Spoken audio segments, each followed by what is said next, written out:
আসসালামু আলাইকুম দর্শক, এই মুহূর্তে আমরা অবস্থান করছি যেখানে আপনারা দেখতে পাচ্ছেন আমার পিছনে। আমি রাজবাড়ী শহরের প্রাণকেন্দ্রে অবস্থান করছি, অর্থাৎ রাজবাড়ী জেলা ১ আসনের সংসদ সদস্য ছিলেন যিনি, আলহাজ কাজী কেরামত আলী এমপি এবং সাবেক টিক্কা প্রতিমন্ত্রী ছিলেন তিনি।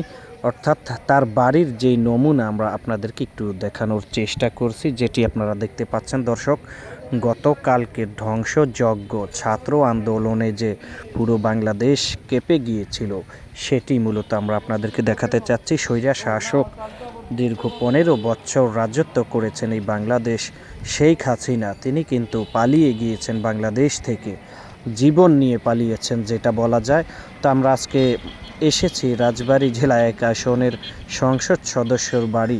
এখানে লিখেছে ক্ষমতা কোথায় গেল, আরও লিখেছেন চোর চাঁদাবাজ কই, খুনি, বিভিন্ন লেখা কিন্তু এখানে দেয়ালের সঙ্গে লিখে গিয়েছেন।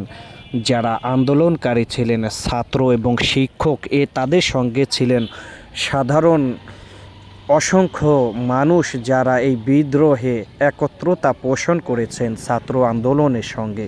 দর্শক, এখানে আমরা এসে দেখতে পাচ্ছি এখানকার যেই ধ্বংসযজ্ঞ, সেটি মূলত আপনাদেরকে আমরা একটু দেখানোর চেষ্টা করছি। এটি ২ নাম্বার গেটে আমরা দেখতে পাচ্ছি, এখানে লিখে রেখেছেন ভুয়া ভুয়া, অর্থাৎ যারা এখানে আগুন দিয়ে পুড়িয়েছেন সেই জায়গাটিতে আমরা দেখতে পাচ্ছি আসলে কিছুই নেই। এখানে লিখেছেন কি বঙ্গবন্ধু পাবলিক টয়লেট চাই, কেরামত চোর কই। আসলে যারা এখানে আগুন ধরিয়েছেন, যারা পুড়িয়েছেন, তারা এখানে কিন্তু এই লেখাগুলো রেখে গিয়েছেন। চাঁদাবাজ কই, চোর, বিভিন্ন লেখা কিন্তু এখানে।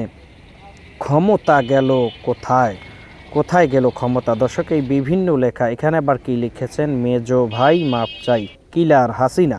দর্শক, বিভিন্ন লেখার মধ্য দিয়ে স্বাধীন বাংলাদেশ ২০২৪ কেরামত মেরামত করা দরকার। আসলে এই লেখাগুলো কিন্তু ছাত্র আন্দোলন যারা করেছেন, যারা এই বাড়িটিকে অবৈধ বলে ঘোষণা করে গিয়েছেন, বা যারা এখানে আগুন দিয়ে পুড়িয়ে এই বাড়িটিকে রেখে শুধু কঙ্কাল রেখে গিয়েছেন। আমরা দেখতে পাচ্ছি এখন দেখেন গ্লাসগুলো ভেঙে রয়েছে আগুনের লেলিহান শিখায়, ভিতরের আসবাবপত্রগুলো পুড়ে ছাই হয়ে গিয়েছেন। পাশে থেকে আমরা যদি আরেকটু দেখাতে চাই, পাশের বাড়ির এক সাইড থেকে আমরা আপনাদেরকে একটু ভিতরের চিত্র দেখানোর চেষ্টা করছি, যেহেতু এখানে তালা বন্ধ করে রেখেছেন, ভিতরে আপনাদেরকে ঢুকিয়ে দেখাতে পারলাম না। এটি দর্শক গতকালকের ধ্বংসযজ্ঞ, যখন শেখ হাসিনা স্বৈরা শাসক দেশ থেকে পালিয়েছেন, সারা বাংলাদেশেই কিন্তু আওয়ামী লীগের রাজনৈতিক নেতাদের বাড়িগুলোকে এভাবেই হামলা করে চলেছেন সাধারণ মানুষ। এটি রাজবাড়ী জেলার কাজী কেরামতের বাড়ি।